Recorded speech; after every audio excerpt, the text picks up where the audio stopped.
Number 5. The Spook Light. In the early 1830s, when the Native Americans were put on their forced march during the Trail of Tears, some of them reported seeing something unusual while near Missouri and Oklahoma's border. Something that has remained a consistent part of American folklore and a relatively commonly reported sight ever since. While the Native Americans were passing through an area known as the Devil's Promenade, they apparently saw a glowing orb of light that was floating in the distance. Sometimes it's reported as being the size of a baseball, and other times as being the size of a basketball. Sometimes it remains stationary as it hovers in the night, and sometimes it appears to vibrate and twitch in the air. Explanations have included tales of two Native American lovers searching for each other in the night, the ghost of a Confederate soldier, and even the devil himself wandering the earth with a lantern.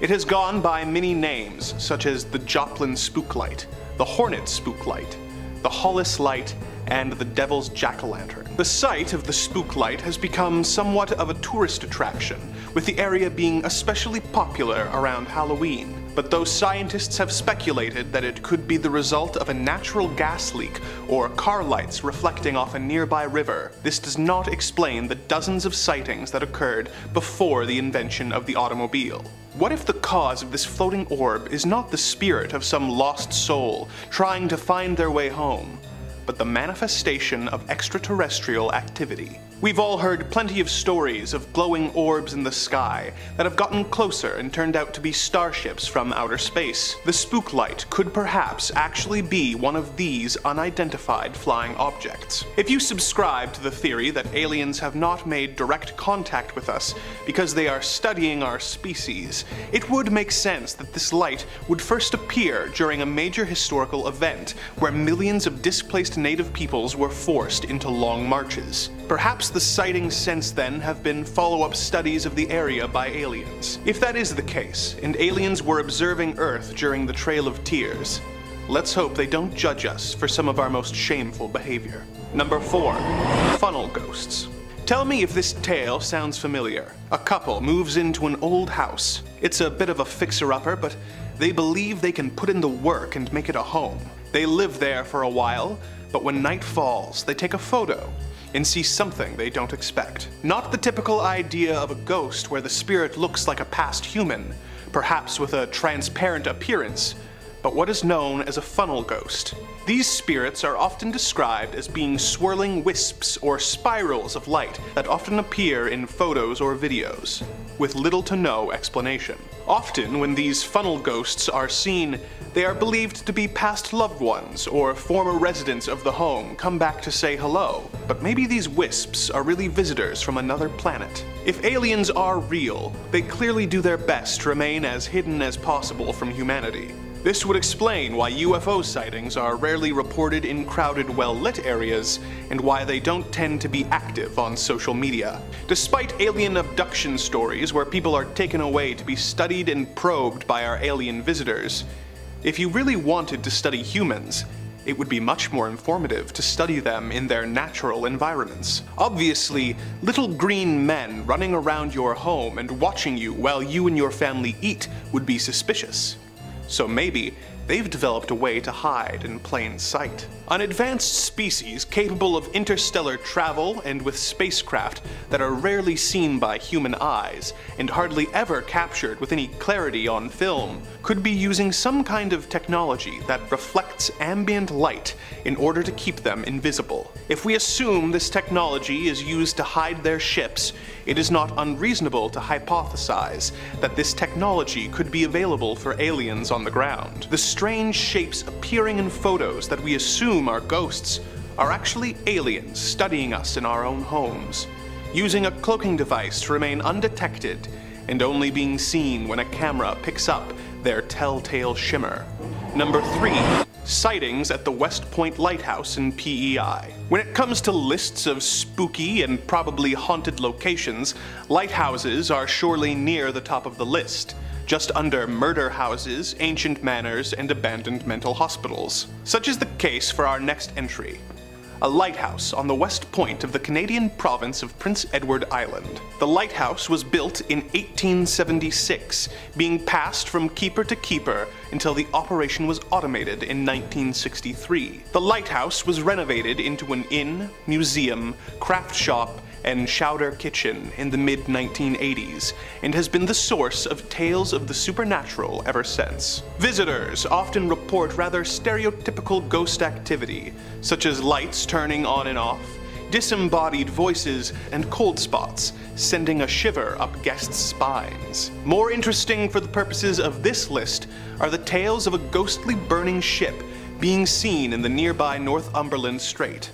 Legend says that at night, sometimes if you look out to sea, you can see a centuries-old ship whose crew were killed when their ship caught fire and sank. According to the tale, they made a deal with the devil in order to save themselves, and as a result are damned to burn on the ship for all of eternity.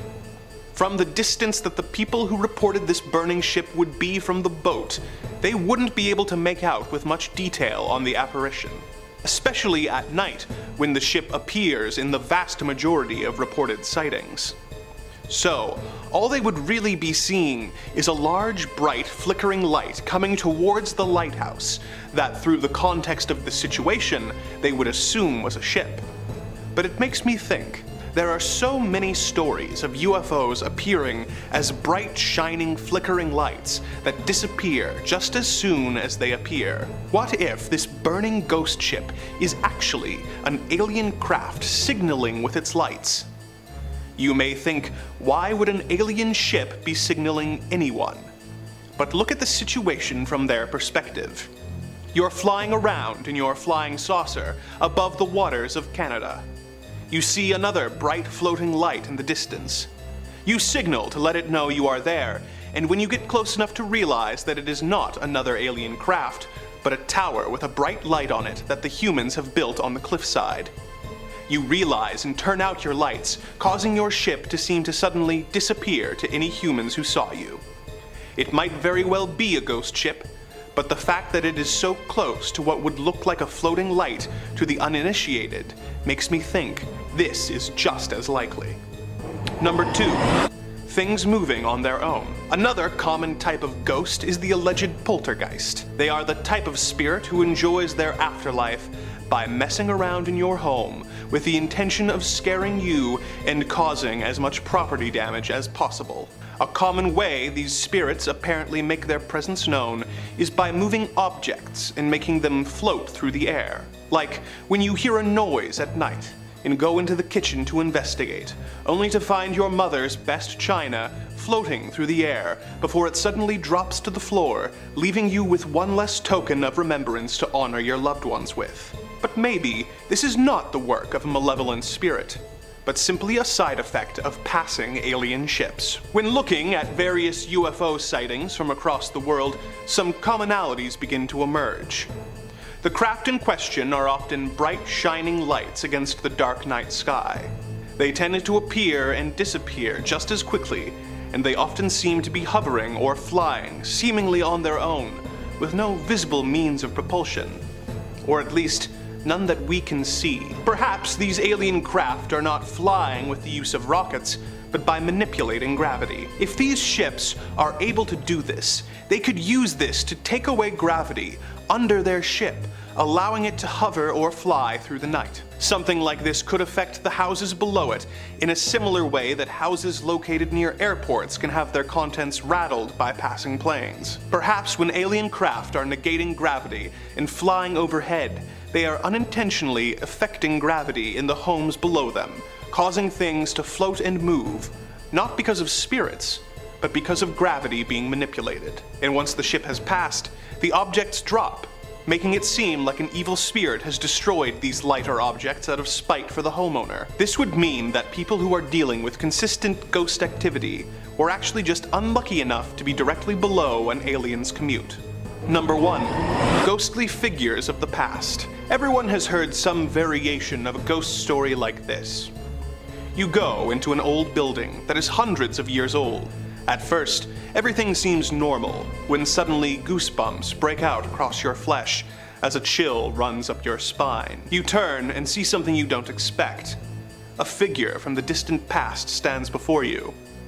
Perhaps it is a soldier from the 1930s, and perhaps it is a small Victorian child in one of those weird little sailor outfits. You try to stammer out some words of greeting, but before you can, they have disappeared before your very eyes. Stories like this are very common in ghost sightings, and can take place anywhere from an old Victorian mansion, a field where an important battle was fought, or even in your own home. You may think that something like this would scream ghost and nothing else. But what if these haunting apparitions are just a side effect of extraterrestrial travel? When considering the possibility of alien visitors, we must ask the question of how they got to our planet in the first place. Even if their craft were capable of reaching light speed, they would take hundreds of years to reach our planet, which hardly seems worth it if assuming these beings have a comparable lifespan to humans. Perhaps they could cryogenically freeze themselves to make the journey more manageable, but that would still make getting to and from the planet a real hassle. Or perhaps these alien beings are capable of faster than light travel, which our concept of science says is impossible. Maybe the answer isn't that these aliens are moving fast. Maybe the answer is that they are bending space and time to reach their destination. If these beings were capable of traveling across the fourth dimension and bending space and time around, or folding it in on itself, then it is reasonable to hypothesize that there would be some unintended side effects. One theory of how time works is that all of it is happening at once. So, if a place, say a spooky mansion, were occupied by a small Victorian child in one point of time, and say Ryan Reynolds in another, maybe time folding in on itself to accommodate alien travel would cause us to be able to catch glimpses into the other points in time. So, this hypothetical Ryan Reynolds would see the child from the past and assume it was a ghost. And who knows, maybe the child would see Ryan and assume he is a handsome spirit from the future. Number 5. The Walking Dead. My first true tale of phantasmic terror comes to us from Reddit user Jalcott. Answering a question posed in the thread, nurses and doctors of Reddit, what's the weirdest and most paranormal thing you've ever experienced? Hospitals already seem pretty haunted as is, so it's no surprise that there was so many good answers. But Jalcott stood out. Take a listen. I'm a psychiatric nurse, and early on in my career, I worked at a residential mental health facility. One of our residents was an elective mute, which means that he didn't talk, but there was no medical reasoning as to why. He had spoken earlier in his life, and in fact seemed quite normal back then, with the exception of being close to 7 feet tall. He'd been raised in the deep south and joined the army when he was 19, but one night he vanished. He was declared AWOL, and eventually he was declared missing, and later officially declared dead. However, 10 years later, a 7-foot-tall man walked into a Virginia hospital ER in my part of the Midwest and said to the receptionist, "My name is Marion Deschênes, and I've been dead for 10 years. And according to the Redditor, those were the last words he ever spoke to anyone. He had shown up to the hospital covered in dust and wearing an old uniform that he'd been wearing the night he vanished. His social security had not been used at all, and he had no ID on him whatsoever. However, via fingerprints, they were able to identify him. The family was notified, but they said they had already grieved their lost man and that whoever was claiming to be him simply wasn't, and asked to never be contacted again." The nurse went on to add that Marion would pace all day, every day, moving his mouth in a way that looked like he was muttering to himself, but nothing came out when he moved his lips. He had an unnerving habit of throwing his head back with his mouth wide open as if he was laughing hysterically, but not so much as a breath could ever be heard. The nurse said she tried talking to him almost daily, and he would appear to listen, but only reacts by periodically throwing his head back in that laughter-mimicking way of his. Various medications and treatment plans were pursued, but nothing ever affected him. Therapy was tried as well, but all that would happen was Marion would just grin and start pacing again. She goes on to say that on her last day, she saw Marion pacing in the parking lot, throwing back his head to laugh. She closes by saying all those years she'd wondered, was he a ghost? And all those years later, she still doesn't know.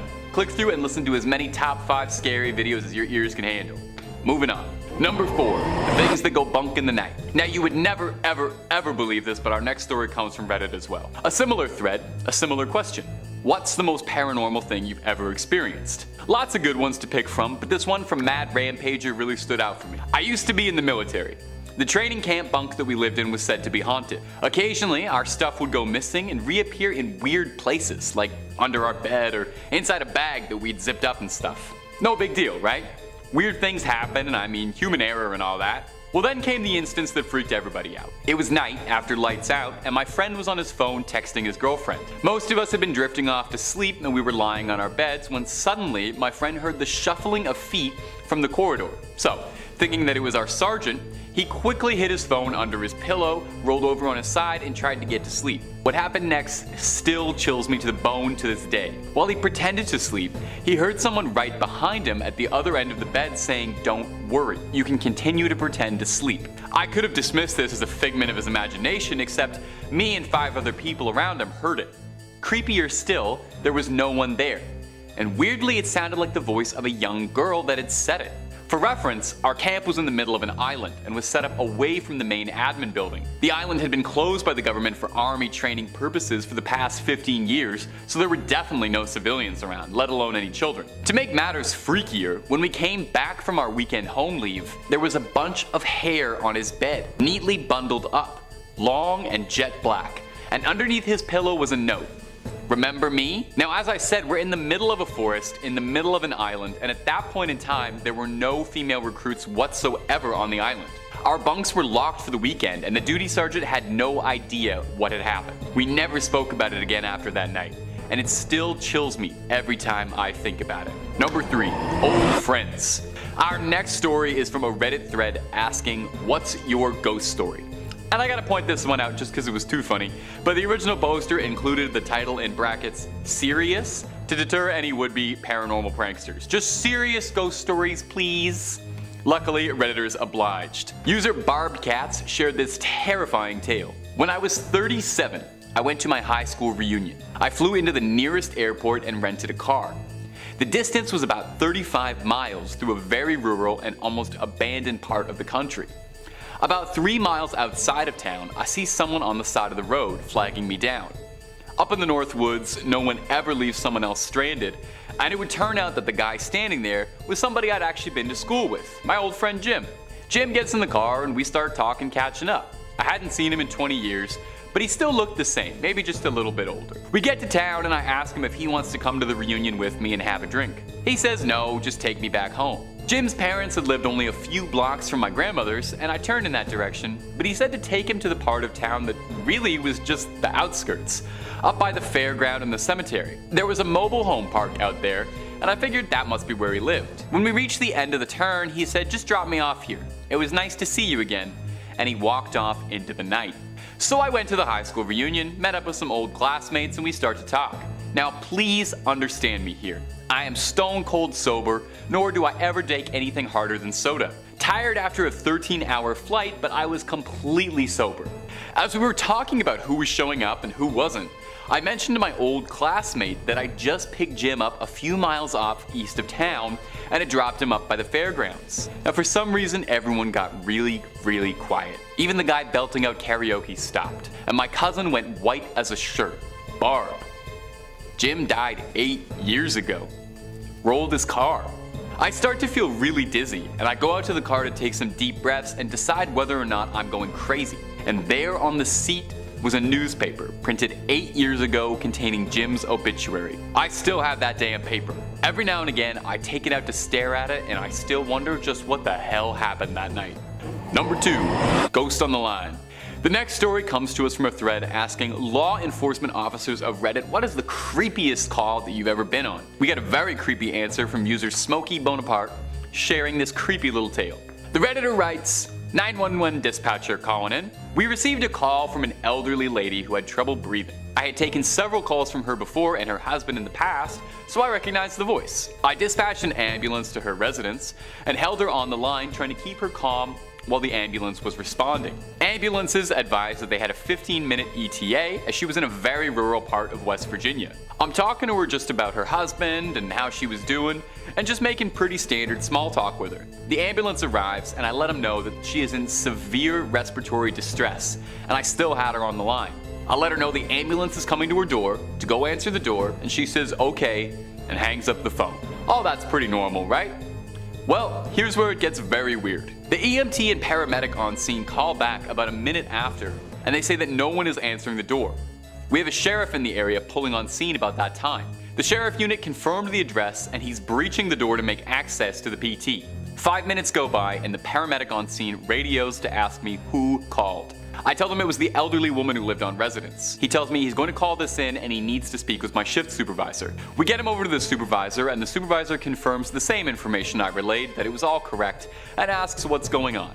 Apparently the old woman had been dead for a while and was already in full rigor mortis. They thought I was wrong on the caller, but the other dispatchers played it back for them and confirmed it was the old woman who called. The ambulance transferred the hospital and we got the same calls and disbelief from the doctors. But I took a call from a ghost that day.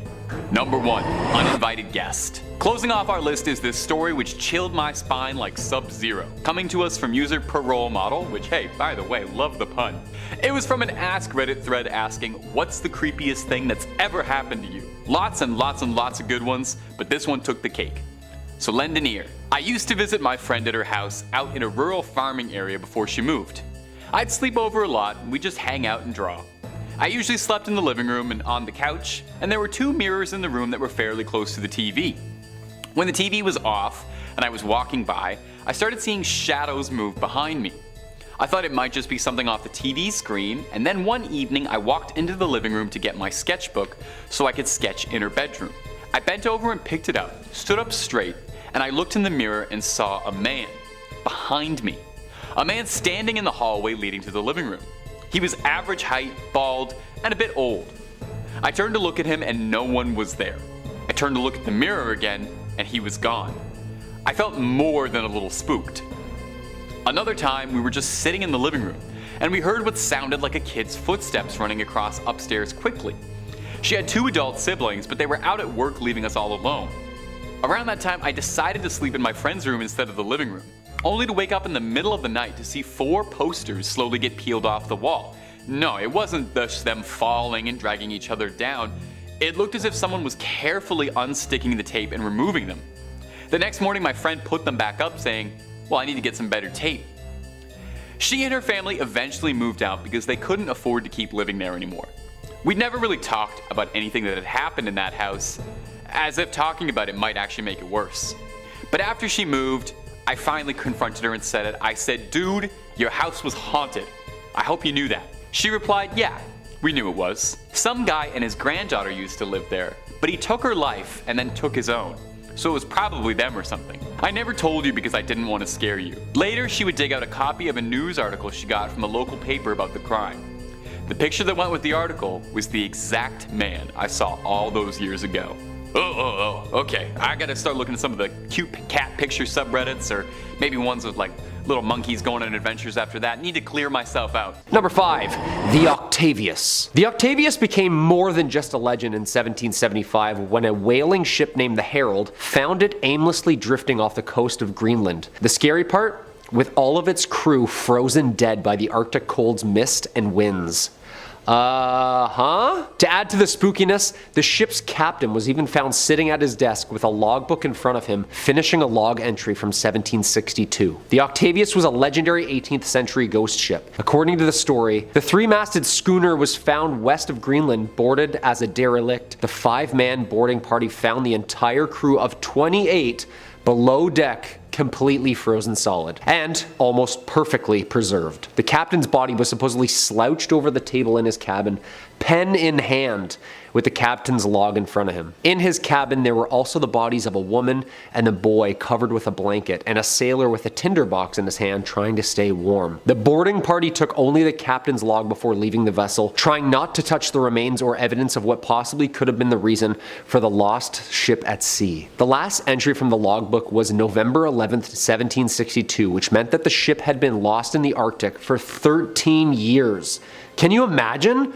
13 years of just traveling the Arctic, sailing slowly while frozen bodies lay still on board as a ghost ship? Yo, that's just like terrifying, okay? Like seeing a ghost ship sail up beside you from the fog, crystallized in frozen ice with the horrors that lay below the deck. Very sad, but also very scary, you know? Number 4, the SS Valencia. Side note, if you like what we do here, make sure you always Hulk smash that like button or throw a comment down below. It really helps the channel out. Let us know what other ghost ships you know of, and I'll check them out for a part 2 or maybe even a part 3. Speaking of more ghost ships, the SS Valencia is one of the creepier ship stories. Pulling up and finding a completely abandoned ship is scary enough. Those are people's lives lost. It's scary stuff. The SS Valencia was an American iron-hulled passenger steamer built for service in 1882 by William Cramp and Sons. It did many things. In 1897, the Valencia was attacked by a Spanish cruiser, Reina Mercedes, just off the Guantanamo Bay in Cuba. They tried to sink her, but nope. She was built strong, and she survived. A year later, she became a passenger liner for the US West Coast, where she served in the Spanish-American War as a troop ship during the conflict. Eventually, after her service, the Valencia was wrecked off of Cape Beale, the west coast of Vancouver Island, British Columbia, on January 22, 1906, as her sinking unfortunately took 100 passengers with her. Some classify the wreck of the Valencia as the worst maritime disaster in, quote, the graveyard of the Pacific, which is a famously known treacherous area off the southwest coast of Vancouver Island. That's a horrible nickname for a shallow area also, right? Like, the graveyard? That's horrible. 6 months after the sinking, a local fisherman and his wife reported seeing a lifeboat with 8 skeletons in a nearby sea cave at the shoreline of Pachena Bay. The cave was reported to be around 200 feet deep. There was no definite explanation for the lifeboat's presence in the cave, but due to the dangerous seas outside the cave's mouth, the lifeboat along with its human remains couldn't be recovered. Local fishermen similarly report lifeboats being rowed by skeletons of the Valencia's victims just offshore as well. Most famous sighting was a rescue ship named the Topeka. Some observers on board, who were survivors of the just sunken Valencia, claimed, while sailing home with the survivors, a ship approached from the fog, and the ship passing was the just sank Valencia. The crew on board apparently now all skeletons. Yo, I'm getting the Curse of the Black Pearl vibes right now, are you? Like, that's scary, scary. Number 3, the Mary Celeste. We've heard about her. One of the most famous real-life ghost ships, of course, is the mystery of the Mary Celeste. And I say mystery because it's still a mystery. She was found drifting slowly through the waters of the Atlantic Ocean in 1872, sailing completely unharmed and untouched with all its sails still up, the crew's personal belongings intact, and a cargo of more than 1,700 barrels of booze untouched. She set sail from New York City with more than 1,700 full barrels of alcohol, destined for Italy for distribution. On board were 10 people, including Captain Briggs, his wife, and their daughter. Over the next 2 weeks, the ship encountered, well, something bizarre. 10 days later, the vessel was spotted by a British brig, De Gratia. The crew from that ship boarded the Mary Celeste and discovered it deserted. Yeah, no crew. Spooky. First thing I'm thinking is Bermuda Triangle. Always, always, always. Ghost ships, anything lost at sea, Bermuda Triangle, immediately. But apparently a British ship found the Mary Celeste on December 4th, 1872, near the Strait of Gibraltar. So, alright, so not the Bermuda Triangle then? No? Alright. Yeah, it couldn't have been pirates either, because apparently they like to drink stuff. It was apparently late reaching Italy, and this British ship went out looking for her, confused where she had gotten lost. The strangeness comes with the boarding. Below deck, things looked completely normal. Absolutely no signs of attack or struggle. The only things missing were one lifeboat and the captain's logbook, and most importantly, the entire crew. Theories of crew mutiny, weather phenomenons like giant waterspouts, or even consumption of poisonous foods came into play. After passing Santa Maria Island, the Azores, on November 25th, 1872, there were no more entries. Devoid of all crew, but strangely stocked to the nines with food and booze and all of the crew's personal belongings like jewelry and clothes. With no clear explanation, the Mary Celeste remains one of the most puzzling ghost ships around. They still have no idea what happened to those people. After the salvage hearings, Mary Celeste continued in service under new owners, but in 1885, her captain deliberately wrecked her off the coast of Haiti as part of an attempted insurance fraud. Number 2, Lady Lovabond. A ghostly story of lust, love, jealousy, and rage. The dark history of this haunted love boat. In 1748, the day before Valentine's Day, it was set to sail as a celebration of the ship's captain's wedding. On February 13th, 1748, The ship contained by the newly married Simon Peel was carrying his new wife Annetta and their wedding guests from London to Oporto, Portugal. Unknown to the captain, his first mate Rivers was also in love with Annetta, and in a fit of insane jealousy, seized the helm after murdering the helmsman and deliberately steered the ship towards the Goodwin Sands, where it ran aground, cracking the ship in half and unfortunately drowning everybody on board. And there, the story might have ended, had it not been witnessed for all the claims to have seen the ghostly ship appear every 50 years. Some of them even passing close enough to hear the sounds of celebration. Apparently on the 13th of February, the Edenbridge spots Lady Lovibond's ship exactly 50 years later. It was reported seen by ship captain James Westlake, and according to his testimony, he almost collided with the ship before he could finally turn the steering wheel to avoid the collision. Dude, close call, just shows up out of nowhere? Like, what? He also recorded in his logbook the ship was headed straight for the Goodwin Sands. Other sightings have been reported at 50-year intervals, except for 1984, when the ship failed to materialize. 1798, 1848, 1898, and 1948 witnessed the ship's sightseeings. Even some boats sent out rescuers, assuming that it was in distress or lost at sea, but later it could never be found. Yo. A tale as old as time, huh? Jealousy, that'll do it. Yep, always does. And number 1, the Flying Dutchman. In all maritime folklore, this ghost ship has left quite an impact like no other. It's the ghost ship. The oldest one in the book.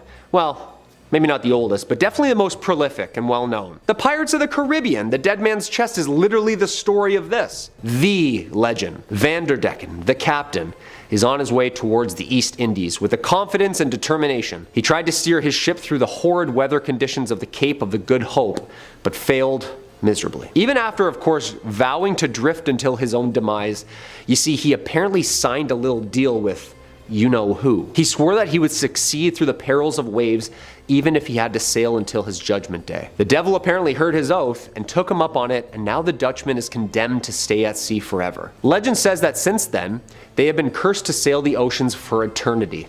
To this day, hundreds of fishermen and sailors from the deep sea have claimed to have even witnessed the Flying Dutchman, continuing its never-ending voyage across never-ending waters. The most famous sightings, I would say, is that of Prince George V of Wales.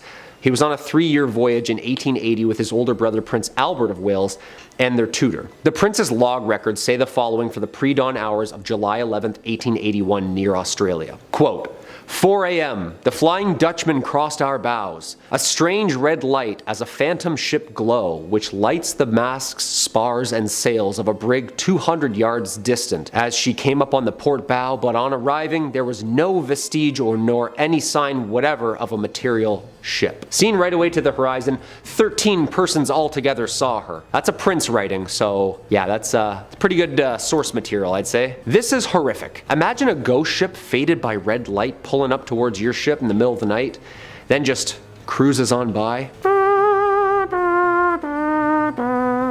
Yeah, that'd be the end of me, for sure. Number 5, the South Shields Poltergeist. Coming up first on this list is going to be the story of the South Shields Poltergeist, a recent case of spiritual harassment. I love a contemporary ghost. We got too many ghosts from the Victorian era or like the 1800s. We don't get nearly enough modern 2000s hauntings.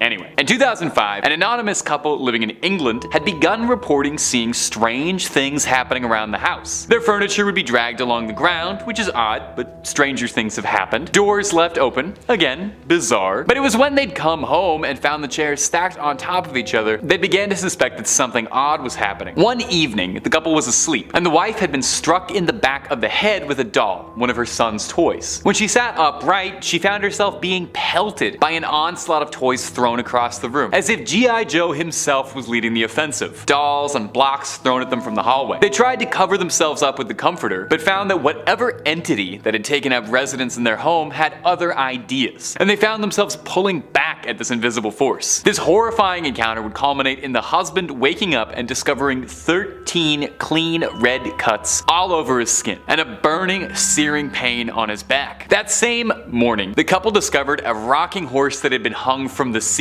a stuffed rabbit toy sitting at the top of the stairs with a box cutter left between its hands, unsettling things written on the walls. You know, stuff like go die or you're dead. Very clear cut. I gotta say, this poltergeist really has a flair for the dramatic, setting the scene like this. That's good environmental storytelling with that set dressing. Anyway, enough was enough, and after having lived through enough activity to fill the brunt of one of the bad Conjuring sequels, they contacted a paranormal investigator. These investigators claimed that they made contact with an evil entity that looked like a pure black void that radiated pure evil. Shortly after the investigation crew showed up, however, the haunting seemed to stop. Guess the ghosts got scared when somebody stepped to them. The couple has now gone on to live a normal, happy life, although they claim they have been traumatized by the events. I know I would probably never look at that stuffed rabbit the same way again. And my ghouls and goblins, if you're looking for more good content from us, well, hey, we've got loads and loads of that. We got ghosts, ghouls, aliens, government cover-ups, SCPs, and just about everything freaky under the sun. Let's keep going. Number 4, Kate Morgan. Our next entry is about the mystery of Kate Morgan, whose death has been a long unsolved mystery in American history. In 1888, the Hotel del Coronado opened in Coronado, California, just across from San Diego. It was as classy as a joint in the late 1880s could be, and upon its completion, it was the largest resort hotel in the world. Our story, though, doesn't start until 1892, when a young woman named Kate Morgan checked into the hotel, room 304. She had told the desk she was there to meet with her brother, who was a doctor who was treating her for stomach cancer. However, tragically, 5 days after first checking in, Miss Morgan was found dead on the steps of the hotel of what looked to be a self-inflicted gunshot. Now, it would later come out after her death that for whatever reason, the story she had told the staff was all untrue, with an investigation suggesting maybe Morgan had been a con artist. What we did know about her is that she'd been married to a postal worker from Nebraska named Tom Morgan, and that Kate was believed to be visiting San Diego to visit her brother, who was a gambler, not a doctor. But, you know, they probably pulled in similar amounts of money. Doctors didn't even think that Morgan's gunshot wound was self-inflicted, as the bullet retrieved from the autopsy hadn't come from a gun Kate had owned. However, the case was never opened. It was officially declared that she took her own life, and that was that. It would seem that Kate Morgan, much like us, is unable to move on from this case, as she's said to still inhabit the Del Coronado to this very day around her former room, which has now been renamed room 3327. Guests report hearing all sorts of bizarre sounds. Screaming, crying, wailing,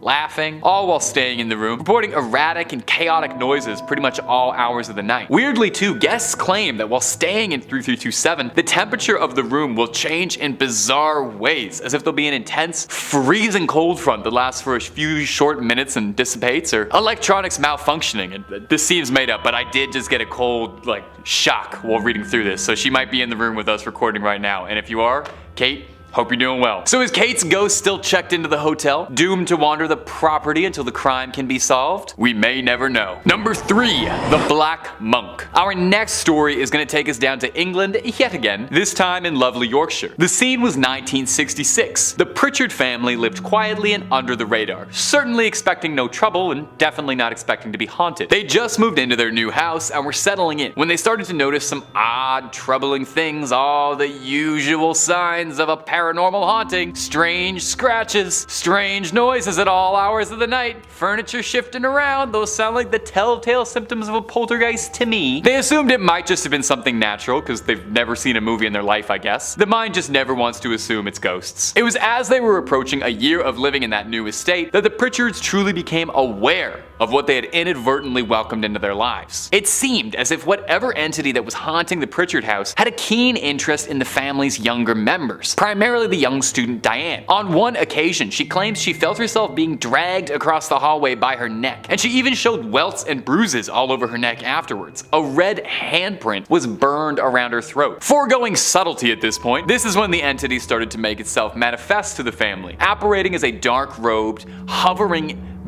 being that would appear at the family's beds during the middle of the night. Very ominous. A paranormal investigation was then called and found to be inconclusive. As soon as the investigators came, the haunting seemed to slow down, similar to what had happened in the South Shields case. Ghosts are just cowards as soon as you tell on them, eh? It seemed the Pritchard family had found peace, but the investigator involved was still bothered and continued to research independently, and discovered that the Pritchard estate was built upon the former grounds of a medieval rectory, and across the street from an old gallows where people used to hang out. After a little digging, he learned that one of the prisoners sentenced to death there was an old monk. The investigator suggested this monk's malevolent spirit was the evil entity that they saw wrapped in black, dubbing him the Black Monk. And from here, the case became a legend, eventually being made into a movie called When the Lights Go Out. Number 2. Esther Cox. Coming up next is going to be the story of Esther Cox and the haunting of Amherst in Nova Scotia. It's a particularly famous Canadian ghost story, eh? It's sometimes referred to as the Great Amherst Mystery, and it's plagued and piqued the curiosity of paranormal enthusiasts for years the world over. In the late 1870s, Esther Cox was living at her sister's house alongside her brother-in-law and their children. At some point during 1878, Esther was attacked by a male friend who had tried to take advantage of her, leading to a rapid decline in Esther's mental health and emotional distress. And shortly thereafter, Esther's condition would be made infinitely worsened by the strange paranormal experiences that began to manifest on the Amherst property. The Cox family would report strange noises all throughout the night, and Esther's body began to swell as she alternated between impossibly high fevers and deathly low chills. And shortly after this was when objects around the house would be reported moving. Oh, that's it. That's the telltale sign of a poltergeist. A little aside, guys, if you ever see your table moving across your living room, call the Ghostbusters right away. The family doctor who was visiting the Cox household claims that he once saw the words,